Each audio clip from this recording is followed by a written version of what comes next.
You're listening to Weird Medicine with Dr. Steve on the Riotcast Network, riotcast.com. I need some touching.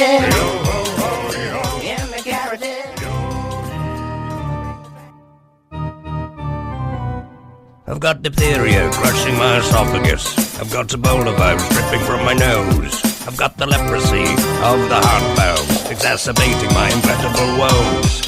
I want to take my brain out and blast it with the wave, an ultrasonic, echographic, and a pulsating shave. I want a magic pill for all my ailments, the health equivalent of Citizen Kane.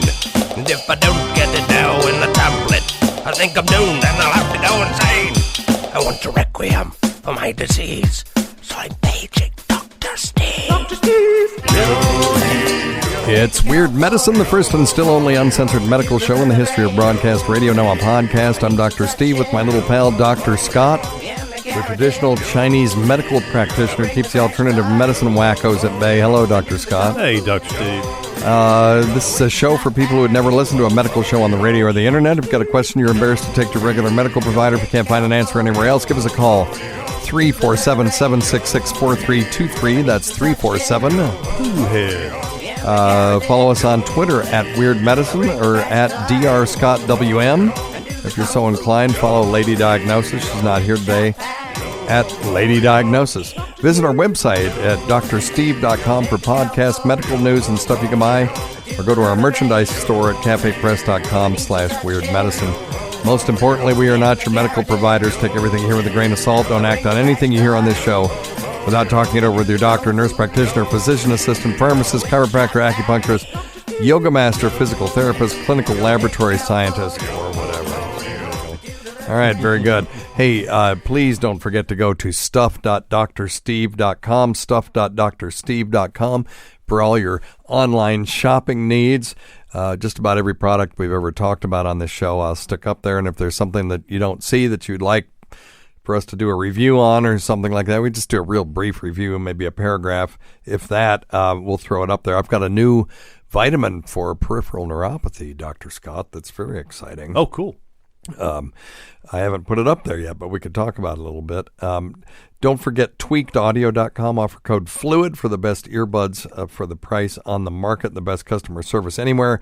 Check out Dr. Scott's website at simplyherbals.net. And just in your honor, Dr. Scott, I will at this time take a snort of some Simply Herbals sinus rinse. Good stuff. It's good stuff. I know everybody loves hearing that. It is good stuff, if he does say so himself. Yes. And if you're interested in the weight loss program I'm doing, check out Noom, NOOM.drsteve.com. And you can get 2 weeks free and 20% off. And I've already lost 20 pounds, and I'm on my way to losing 40. It's so bad that I can't fit in any of my clothes anymore, and so I just went to scrubs. Mm-hmm. Instead of buying these stupid $100 pants from Brooks Brothers, and then, you know, the ones that when I was really fat, you know, they just look silly on me. You know, you and I have been friends for many, many, many years. It's the first time in a long time I've seen you in scrubs. Yeah, well, I like it. I thought I'm just going to save $100 a month on dry cleaning, and people are going, wow, you know, you look pretty good. I never get that when I'm wearing my regular clothes because I can't find clothes that fit me right. Right. So I look stupid. So in these, I look halfway decent. So when they're black, and so you can't see, you know, folds and things like that. It kind of hides some of the bulges. Bad details. Yeah, bulges. And if you are interested in getting archives of this show or premium content, go to premium.drsteve.com. That's premium.drsteve.com. So anyway, what's going on with you? Just enjoying this warm weather we're having. Because after last week it was so stinking cold. But now everybody, my allergies are kind of blown up. I've been wearing out my sinus spray too, just because. Yeah. Well, down, round and round. I like your sinus spray a lot. I did spend that $89 to get a Navage, and I think I've talked about it on the show, but it's fine to talk about it again. I guess it's basically. It is to a neti pot what Pilates is to yoga. Mm-hmm. In other words, I've heard these yoga masters come here from India, and then they go to a Pilates studio, and they're horrified by these people, using pulleys and shit to pull their limbs into all these weird contortions and stuff. And so the Navage is like that to the neti pot in that it uses science and suction and motors and things to shoot saline into your nose and then suck it back out the other nose. Yep. So it goes in one nostril, comes out the other. And you put saline in the top, sterile saline, use distilled water only, and they've got these little salt pods that you put in there. And it feels great, and it's unbelievable how much crap comes out of your nose. How much is each refill, just out of curiosity? How many dollars does it? Oh, it's pennies. Okay. Because you can buy 20 of them for just a few bucks of the pods. Yep. And you have to use the pods. You can't just use distilled water. Right. So you want saline in your nose. You don't want water in your nose. It's like the damn Keurig, Yeah, I know. You got to buy those buy the damn pods that cost 14 times what they should. Well, and they have the refillable They do now, right? pods that you can use with the Keurig, but I suspect they make inferior coffee. But yeah, so they get you buying these little saline pods. Right. And then, is that rain I hear? What's going on out there? You hear that? It may be. Yeah. Anyway, there's a chance of rain. Yep. Always go. It's hyper local on a podcast that attracts listeners. Well, it's raining in our vicinity. I'm monitoring the security cameras, and I do see rain. We have listeners in Croatia. Isn't that something? That's pretty cool. To our Czech listeners, and we have a couple. Hezký Víkend. Hezký Víkend. Hezký Víkend. That means have a nice weekend. Cool. I guess they stole the word weekend from us. I was going to say, it sounded pretty familiar. But I'm going to the motherland someday. My family is ethnically Czech. My mother told me that we were 1/16 Susquehanna Native American, and I got my Ancestry.com, and it was a total Elizabeth Warren situation, 0 Native American. And then my dad told me that we were forcibly converted Ashkenazi Jews. Oh, wow. And none of that in my ancestry either. So my mom and my dad, full of shit. And I think lots of families have this, where they will it'll get passed down, well, we're descended from these people, and for whatever reason, and it's bullshit. Yep. I think they pass down a story to make it more... Yeah, it makes it more interesting. Yeah. Instead of just... my family, I went to Ellis Island and tried to find my ancestors coming through Ellis Island. Yeah. Not there. I am the product of illegal immigrants. Oh. The best we can figure, they came from the Czech Republic and went through Canada and snuck in and then settled in Chicago. Wow. And but there's absolutely no immigration records of my family whatsoever. And I've gone through that whole thing. Nothing. Wow. That's pretty not cool. on my grandmother's side, not on my grandfather's side. Wow. So you guys were... Yeah, so what am I supposed to, covert. That's crazy. Anyway, so I got an email or a voicemail from that guy from Ebola virus, or what's that? Ebola map, maybe? Ebola something map. Yep. Anyway, you can Google him. But he was saying that there were some vaccine trials going on for the new Ebola virus. Well, I look back in 2015, they did a Guinea phase 3 efficacy vaccine trial. This was in the country of Guinea. I'm not making a joke about Anthony Cumia's ancestry. That showed that this VSV EBOV made by Merck Sharp and Dohme was highly effective against Ebola, and we figured there'd be a vaccine right around the corner. It didn't kind of turn out. So 3 to 4 years later, now you can get involved in this. Cincinnati Children's Hospital is conducting a trial of 2 experimental Ebola vaccines, and healthy volunteers are needed. So Cincinnati Children's is part of the international effort to stop the Ebola virus. This is coming from WCPO in Cincinnati. Trial of 2 experimental vaccines is now in its first phase at Cincinnati Children's. The local hospital is one of 9 vaccine treatment units funded by the National Institutes of Allergy and Infectious Diseases. And what this phase does is test the safety of the vaccine and its ability to produce an immune response in healthy volunteer participants. So you would not be exposed to Ebola.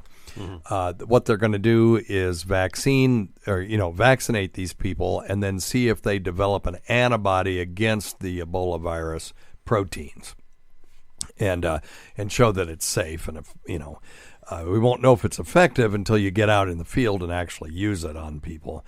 So the strategy that they will use is the same strategy they use for smallpox, which is called ring vaccination, whereas you don't try to vaccinate everyone in the world that's at risk like we do with measles, mumps, and rubella, or diphtheria, where we just vaccinate everybody. Right. You wait till there's a case, so someone has to get it, and then you vaccinate everyone around them. Okay. And what you're trying to do is make a ring of immunity around these people so that the virus that's in them just dies out and is never transmitted to anybody else. Okay. Now, this requires a vaccine that works quickly, generates an effective immune response quickly, and smallpox did. That's how we eradicated it. We didn't vaccinate everyone in the world. They went to places where there were smallpox outbreaks, vaccinated everyone around them, everyone they came in contact with, and it was a very rapidly acting vaccine. And eventually there were no more cases of smallpox. We haven't had a case of smallpox. You might Google that. When was the last case of smallpox in the world? Okay. And, they're still keeping it because, God forbid, we throw anything away for quote-unquote research purposes. So there are still smallpox viral particles in laboratories around the world, but no cases of smallpox. It's saying right here, October 26th, 1977. As of April 14th, 1978, no cases of smallpox have been recorded. Wow. So it's 78. That's what it says, yeah. So 88, 98, 2000. Wow, 30 years. 30 years, yeah. That's incredible. Pretty cool. Yeah, and while you're reading it, I saw it just pop up on the news here. A patient in Philadelphia is actually being tested for Ebola. Oh, there you go. Yeah. That happens. Yeah. I think 4 cases in 2014. Okay. Pretty rare. Yeah, there have been several outbreaks of Ebola since 2013. The epidemic in West Africa led to more than 11,000 deaths, spread to several countries around the world. The country that seemed to handle the outbreak the best was Nigeria. They isolated those cases and got their public health departments working on it, and it really didn't spread much in Nigeria. So they did a great job, a job that we should all look toward when we see these outbreaks happening. To continue, researchers are looking for new ways to stop these outbreaks and to treat people who become infected and develop Ebola virus disease, says Paul Spearman of Cincinnati Children's and lead investigator of the trial. The development of preventative vaccines for Ebola is a top global public health priority. Just a little background, once you get Ebola, it can be spread from person to person very easily because there's tons of body fluid, there's diarrhea, there's blood. It's horrendous. Fatality rate ranges from anywhere from 30 to 90%. And what they're studying are 2 experimental vaccines, CHAD3EBO-Z vaccine. Couldn't they just give them a name? Mm-hmm. And the MVA-BN-Philo vaccine. And previous research shows that the 2 together generate potentially protective anti-Ebola responses. So they're looking for 60 healthy volunteers, ages 18 to 45. How old are you, Scott? Getting ready to turn 51. Okay, so you and I cannot be in this trial. I'm out.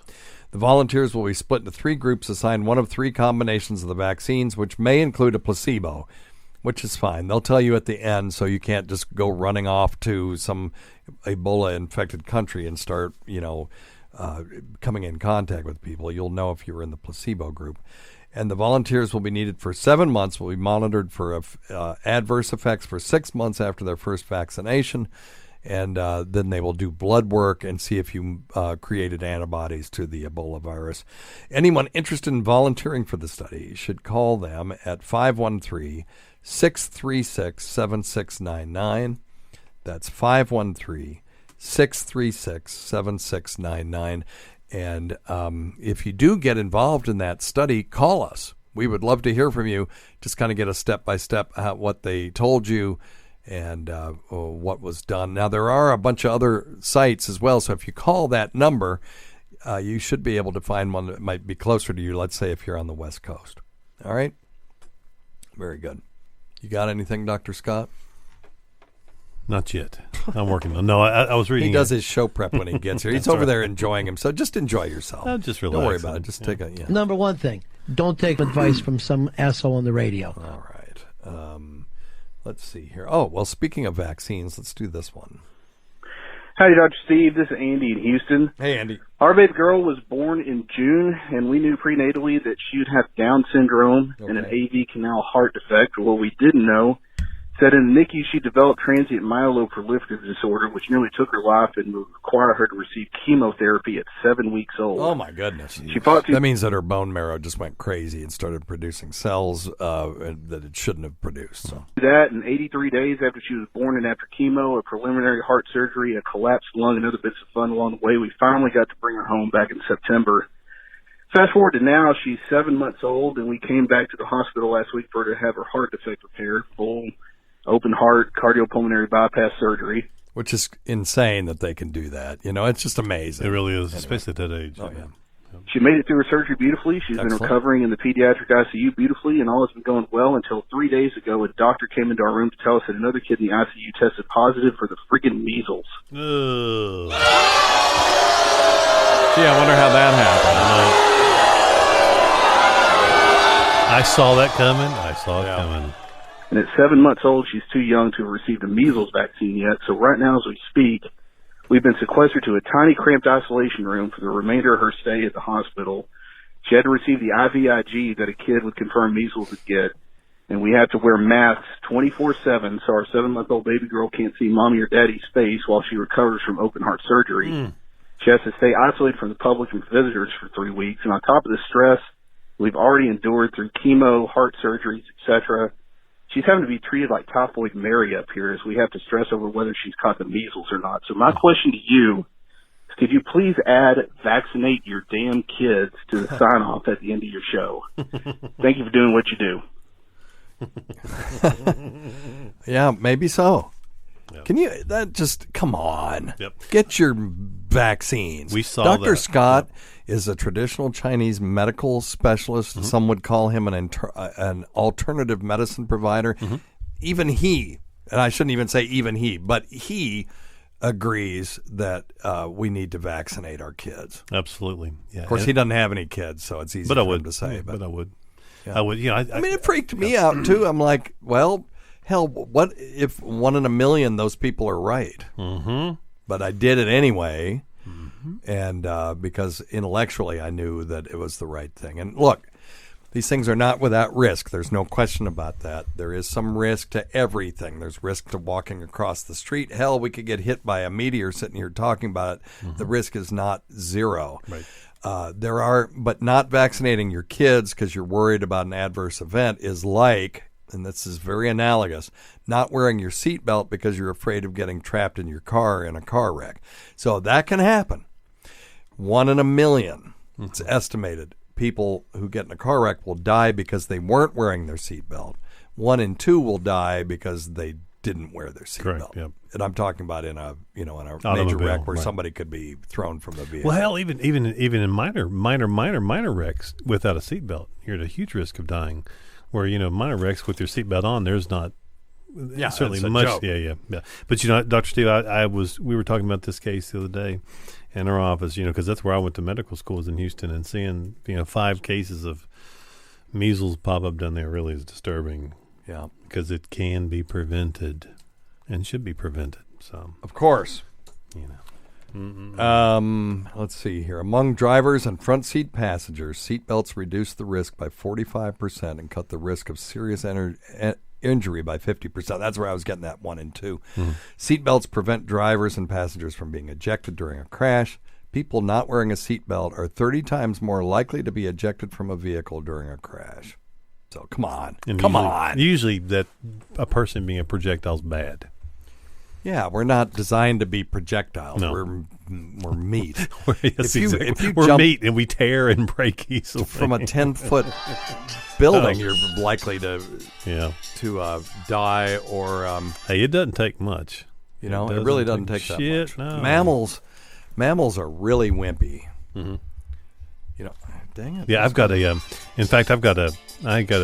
well, I know of this case of this lady. She missed the bottom step of going down to her laundry room. Yep. Just one step. Yep. Broke her ankle so bad they almost had to amputate her foot. Isn't that something? Yeah, just one step. So it doesn't take much. So, if you can do something simple like get a vaccination that's going to save lives, let's do something. Do the smart thing. Get your kids vaccinated for HPV. Right. It's the one cancer vaccine we've got, other than hepatitis B. I had another doctor raise that. It's not specifically a cancer vaccine. Right. But chronic hepatitis B, which can be prevented with the hepatitis B vaccine, can or is a strong risk factor for hepatocellular cancer. So I'll give you that one too. Mm-hmm. But this is the first vaccine specifically designed to prevent cancer, and cervical cancer sucks. And it's just, and when you look at the CDC website, they'll say, well, there was an X% of serious adverse effects with this. They are considering nausea and vomiting as being a serious adverse effect. Okay. And there's so much bullshit out there about vaccines that it's just stunning. So, but look, if you have I have people. We've talked about different drugs on this show, and almost every time somebody will call and say, I heard you talk about such and such a drug. It's a bad drug. It killed somebody in my family. And that when that happens, it's tragic. It's horrible. Yeah. Doesn't make it a bad drug. It made it a bad drug for that person. That drug may help, scads of people. Sure. There is a chemotherapeutic drug called 5-FU, and if you have a specific genetic deficiency, you can't metabolize it properly, and it can kill you. Mm-hmm. Doesn't make it a bad drug. Right. It makes it a drug that we have to treat with respect, but it does a lot of good. People with colon cancer, that's their primary, treatment right now, until we get into the whole immunologic thing full bore, which is coming very quickly. Yep. But anyway, so if you have an adverse event and it becomes serious and life-threatening with a vaccine, it is tragic, but the odds to the individual are very low. Of course, if it happens to you, it's 100%, and I get it. I do. But we still need to vaccinate our kids. We got to drive our kids to school, and we get in wrecks. The odds that you'll have a wreck driving your kid to school is far higher than the odds that your kid is going to be seriously harmed by a vaccine. Yes. Yes. All right. Enough of that. Yeah, get your measles vaccine. Look at what it's doing to this kid. Mm-hmm. 7 months old. Poor little thing. She's fought like crazy. Yep. She's doing well, And everything. They're sailed right through the surgery. Yep. And then now they're being, like they said, they're the ones that now have to go to some little, some isolation room because she's so at risk. Sure. Bless her heart. All right. Sounds like from her history, she's going to be okay, though. Yep. Today's episode is brought to you by Angie. Angie has made it easier than ever to connect with skilled professionals to get all your jobs and projects done well. Let me tell you, there's the version of it where you try to do something at home, and then there's a version of it where you have someone help you, you watch them do it the right way, and you go, thank God I didn't try to do that myself. I have fully done things around the home that I think look good, and then a bang in the night, and I wake up to a shelf collapsing, a painting falling off the wall. I've seen it all go south. I own a home, and I can tell you, I know how much work it can take. Whether it's everyday maintenance and repairs or making dream projects a reality, it can be hard just to know where to start. But now all you need to do is Angie that and find a skilled local pro who will deliver the quality and expertise you need. Whatever your home project, big or small, indoor or outdoor, you can Angie that and connect with skilled professionals to get the project done well. Right now, one of my wish lists is I want a bike for my condo in Milwaukee, and I would love to rig it up on a pulley in the ceiling because I have one of those like lofted ceilings, but I'm so scared to try that on my own. Angie has 20 years of home experience, and they've combined it with new tools to simplify the whole process. Bring them your project online or with the Angie app. Answer a few questions and Angie can handle the rest from start to finish, or help you compare quotes from multiple pros and connect instantly, which means you can take care of any home project in just a few taps. Because when it comes to getting the most out of your home, you can do this when you Angie that. Download the free Angie mobile app today or visit Angie.com. That's ANGI.com. Hey, Dr. Steve. When somebody takes a sip of water and chokes on it and they say it went down the wrong pipe, what's going on there? How many pipes do we have? Oh, I'm curious about that. This is a beautiful weird medicine question because it's sort of basic anatomy, but it's one of those things people don't always know. And you've heard it for years. Yep. So there are a couple of pipes down there. So when you got your nose, right, and if you could Google cross section of the human head, and then you can see these passages. It's sort of counterintuitive. The nose looks like it goes up. Go ahead. Do a cross section from the side. You're looking from the side. Yes, from the side. Yeah, okay, just to make sure people are on the same page. Yep. So, if you the nose looks like it goes up, but it really goes straight back. Mm-hmm. And so if you put your finger on your nostril and then at the bridge of your nose, and then you can just take that line and push it straight back. That's sort of where the nasal passage goes. Now, it opens up above the palate where you look in your throat. You see that your little uvula, right? Mm-hmm. So what's the space behind that? If you go above it, that's the nasal passage. That's where it opens up. So that's nasopharynx. In other words, the pharynx being the back part of the mouth, that very back wall. So the nasopharynx joins up with the pharynx, which is the back part of, on the just past your tonsils and on the other side of that uvula. And then that goes down into your neck, where if you feel that sort of cartilaginous thing in the front called the trachea, most people know what that is. Mm-hmm. That is the opening to the lungs. Right. Okay? So the trachea, the cartilage in the front where you see your Adam's apple, that protects that opening because our neck is kind of soft otherwise. So you got this cartilage there. And at that point, you have to. We have air that's going into the lungs, but we also have food that's going into the stomach, going past the same area. Crisscrossing. Yeah, well, yeah. I mean, they go down. So how do we keep those two things? Why is it that when you drink water, it doesn't just pour into your lungs? Right. And there is a little device there called the epiglottis that, when you swallow, occludes the trachea. That's why you can't breathe and swallow at the same time. Mm-hmm.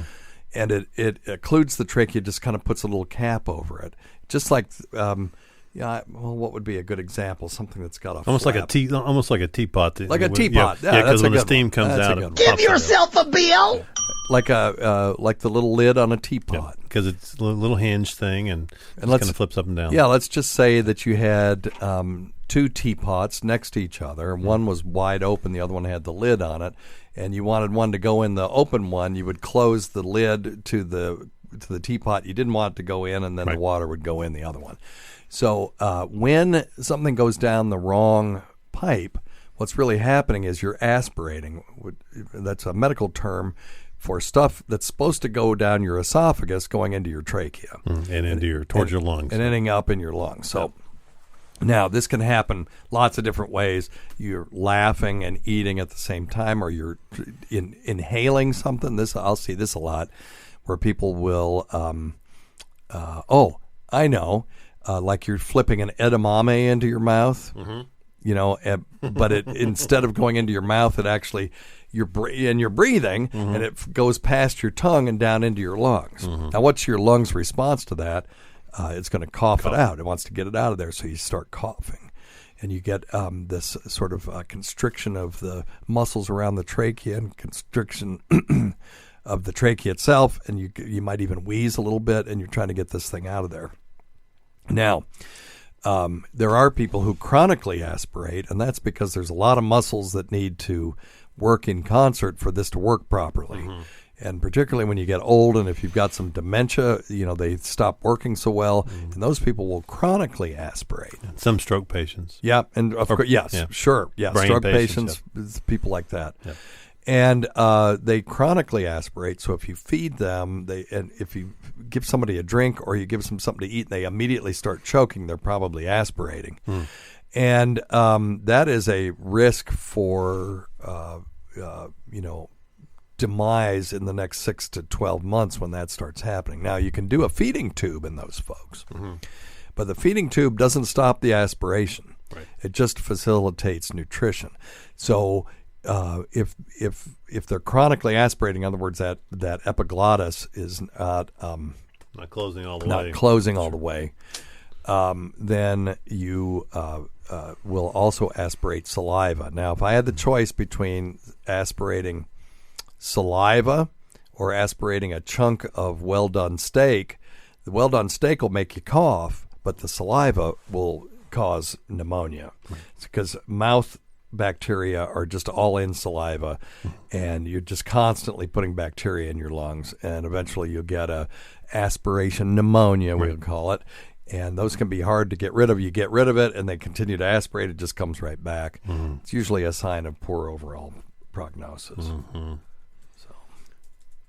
All right.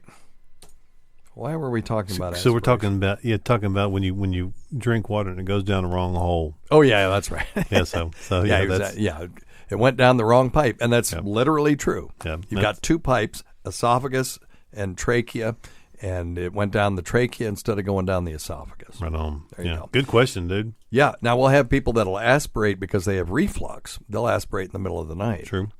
And what's happening there is they're laying down flat, so gravity is no longer holding stomach contents in the stomach because they're horizontal. And so sometimes that lower esophageal sphincter. The valve, which we call the lower esophageal sphincter, will open up, and then stomach contents will just flow up the esophagus. It'll creep up gravity.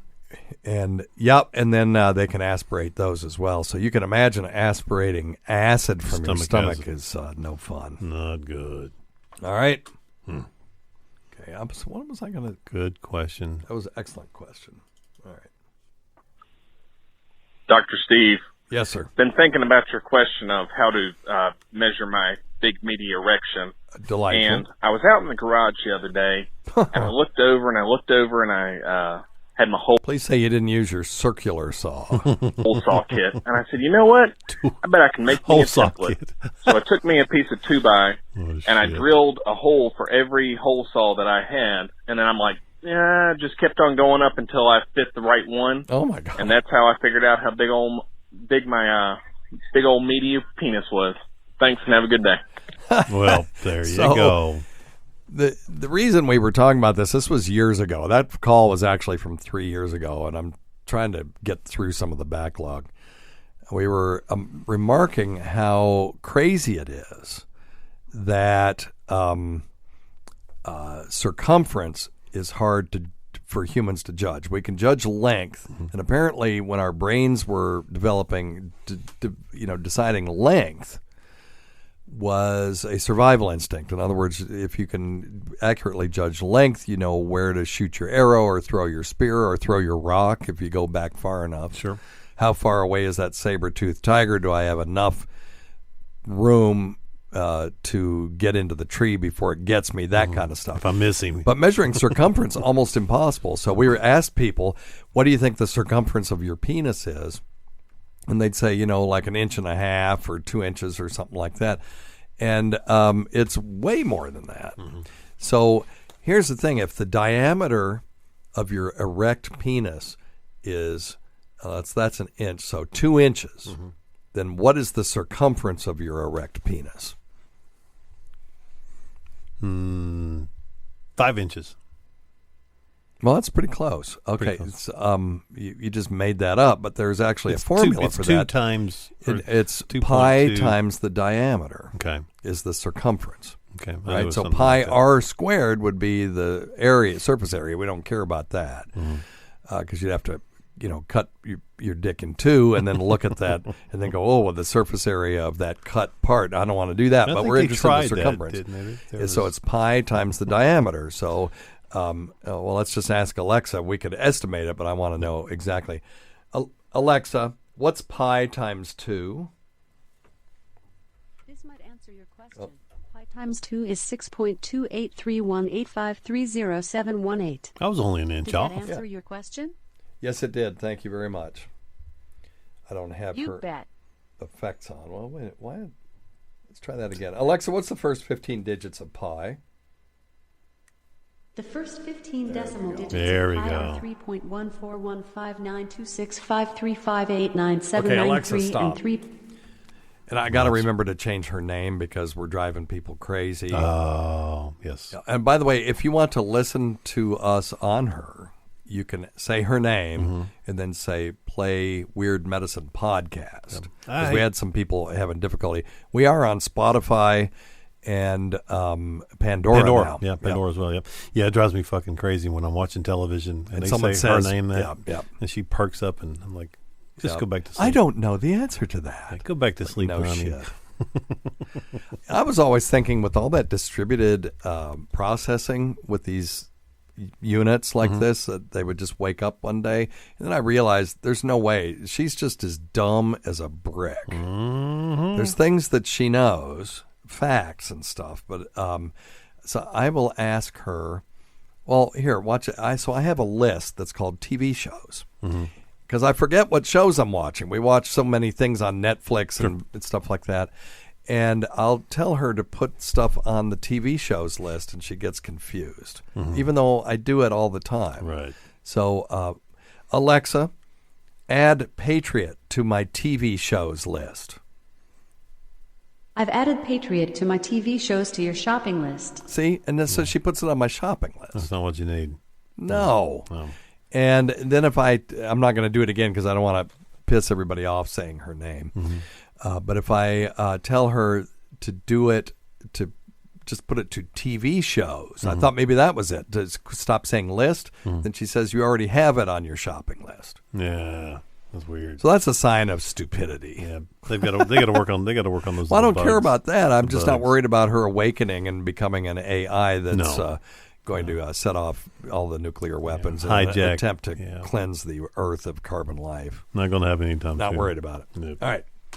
Okay. So hole socket penis girth. So anyway, how about just measure it with a this is a dude's way to figure something out. Instead of taking a like a tape measure and measuring it around your cock,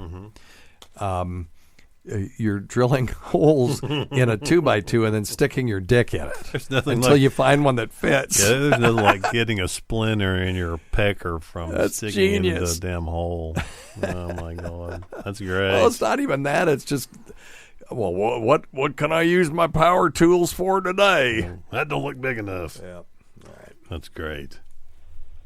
Dr. Steve, I've got a vasectomy scheduled in a couple of weeks. Excellent. And, cool. The doctor said that the follow-up is like an at-home, do-it-yourself sperm fertility check, where you jizz in this thing, and then you put some kind of an agent in there, and it turns like a, I don't know, plus or minus or whatever the determining factors are. I was just wondering if that's normal, or if it's not, or if I can get it checked some other way, but that's just what the doctor has said.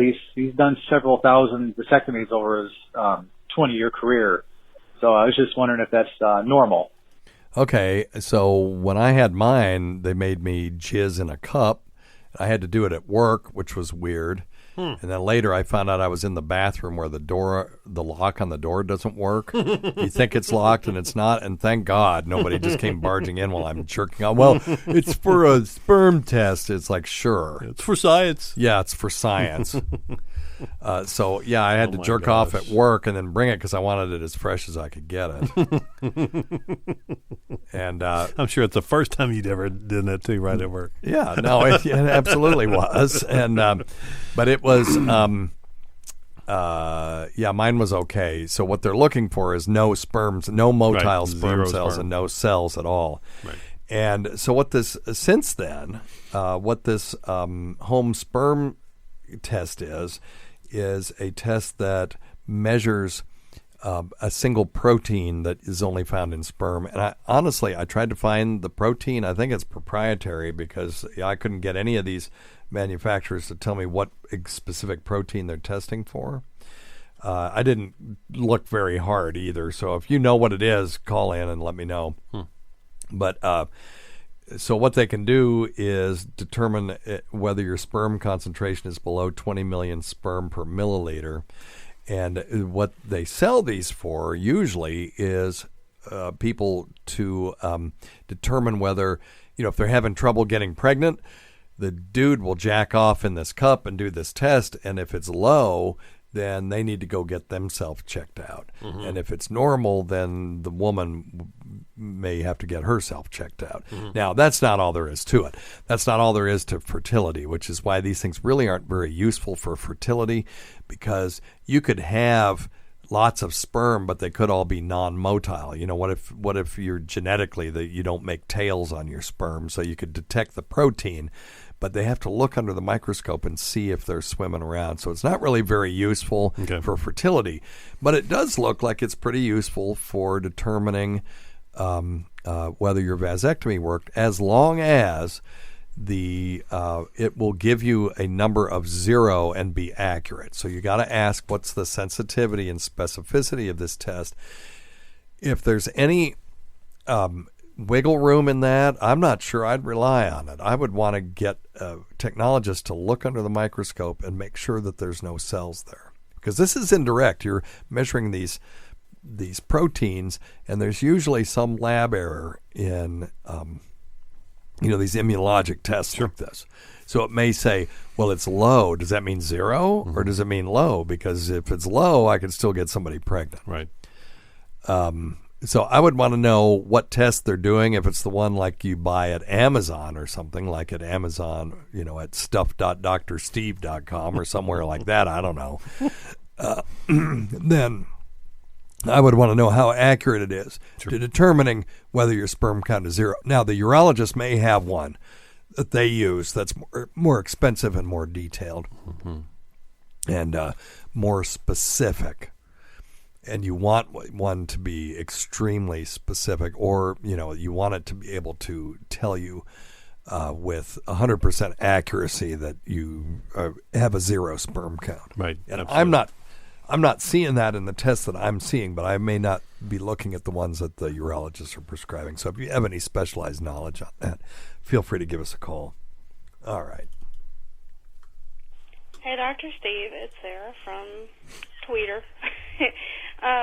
So I was just calling to talk about the melatonin gummies that you talk about quite a lot.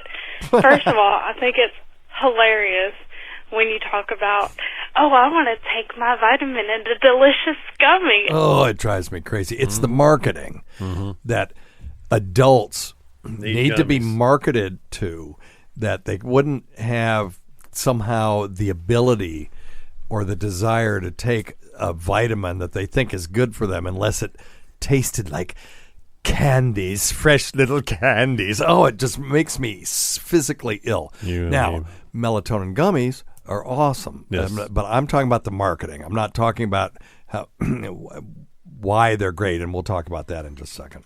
I think that's hilarious. Well, thank you. But anyway, so I heard you talking about she the likes it when I melatonin get infuriated. Gummies, a few shows ago, and I don't remember when it was. But anyway, and I had a very, very hard time going to sleep.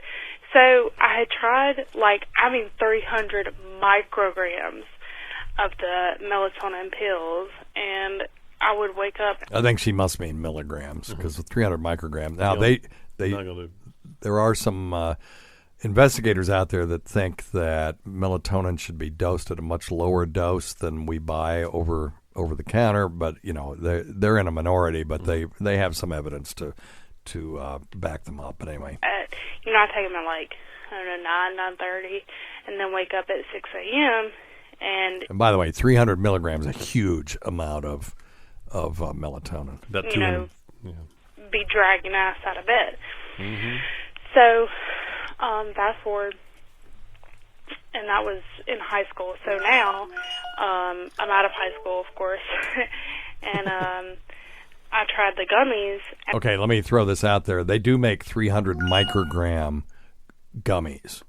The ones that you buy at like the store usually are 2.5 milligrams. Right.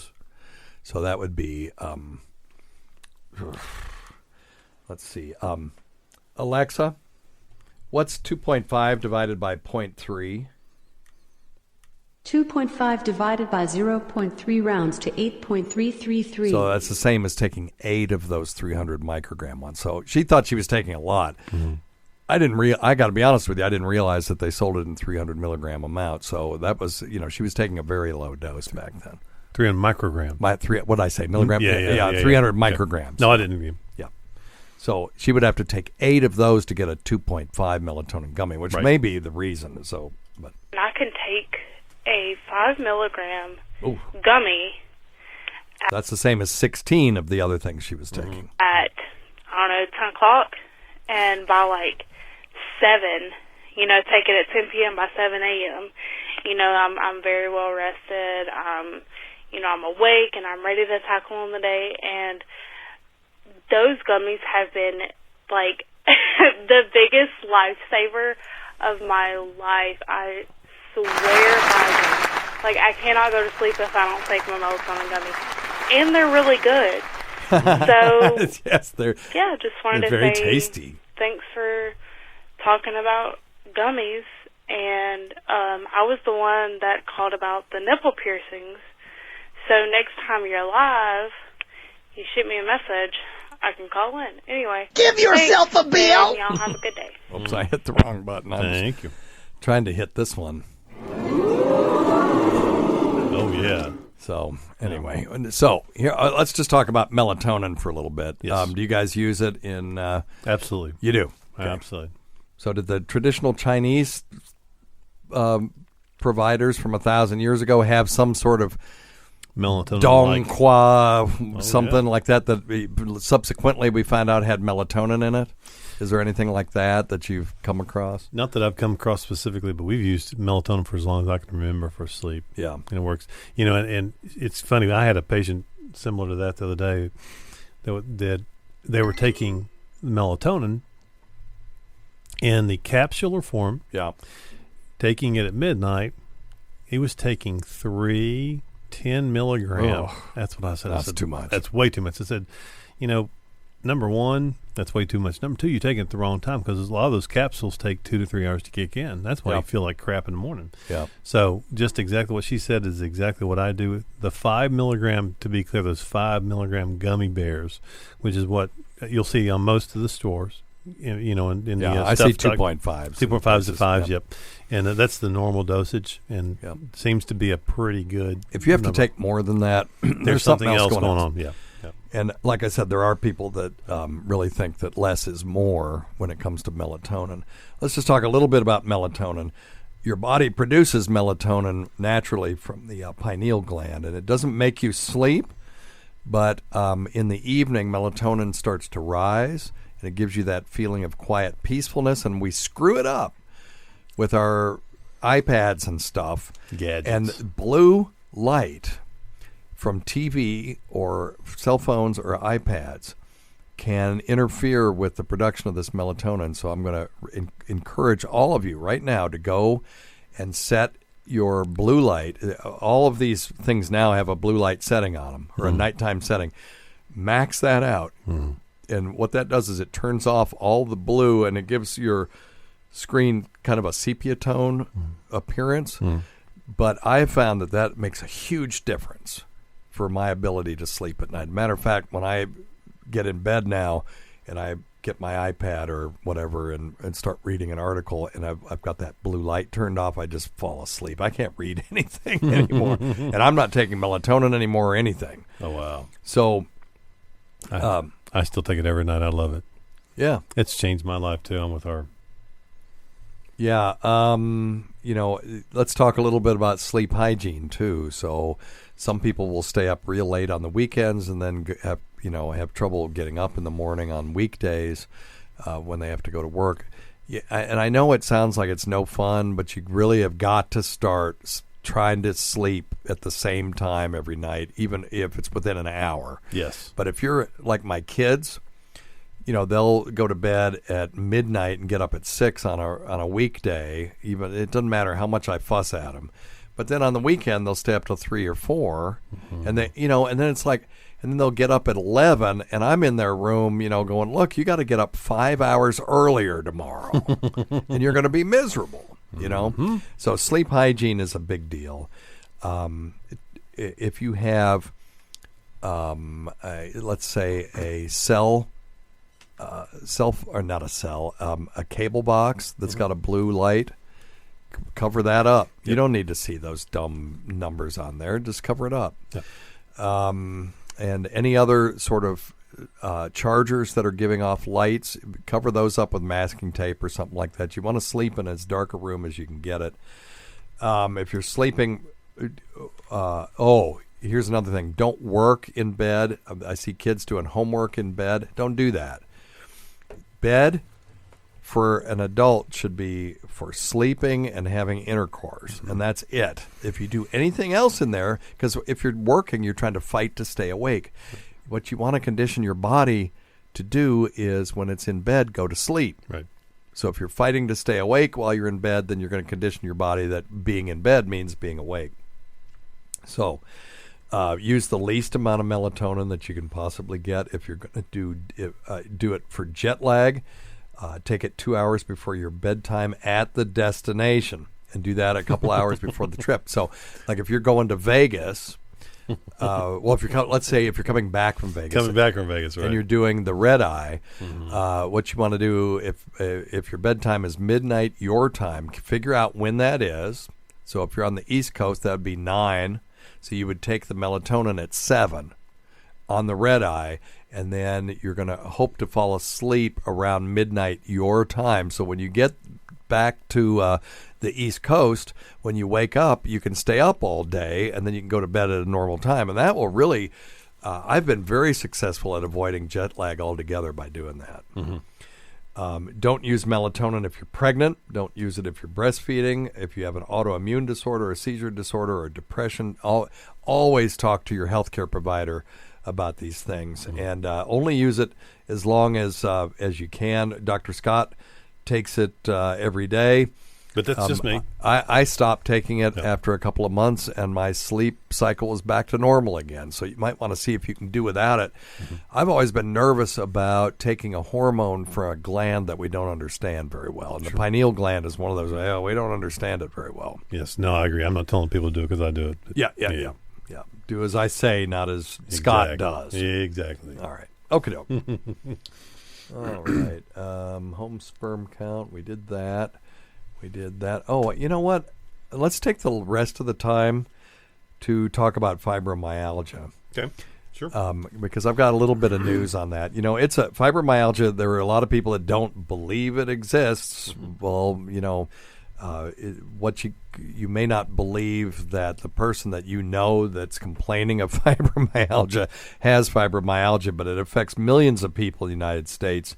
It is a syndrome, meaning that we have a collection of symptoms and a criteria for diagnosing it, but we don't have a cause for it yet. They get pain all over the body with fatigue, headaches. They get increased sensitivity to painful stimuli. They may have depression and anxiety, bad sleep, problems with memory or thinking. So you think, well, maybe it's that's causing it. And the CDC figures that it affects about 4 million adults. The problem is there's not a blood test for it. So a lot of doctors have misdiagnosed people as having this condition. They may have other rheumatologic diseases. hypothyroidism. If you're going to see somebody, you need to check the thyroid. You got to do a workup. Right. Doctors miss about 60% of fibromyalgia cases and then misdiagnose 11% of the people who didn't match the criteria for this. So in other words, they were saying 11% of the people have it that don't have it, and they're saying 50% of people, it's more like 50, I think I said 60, don't have it that do have it. Now, it's still the gold standard. We don't have a test. So you have this list of criteria. You got to meet these criteria to have it. The good news is for fibromyalgia sufferers, now I'm sounding like a commercial, there's been some pretty good data with an off-label use of a medication called naltrexone. Mm-hmm. Now, naltrexone is a long-acting opioid antagonist, meaning that you can use it to reverse the activity of opioids, including endogenous opioids, in other words, ones that we produce in the brain and the central nervous system ourselves. And you can reverse its activity. We say, well, why would you want to do that? Well, because when you do that transiently like that, you get an upregulation of endogenous opioids, in other words, painkillers that your body produces. And this upregulation results in a significant improvement in symptoms in these patients. There's also other pathways this stuff works, anti-inflammatory.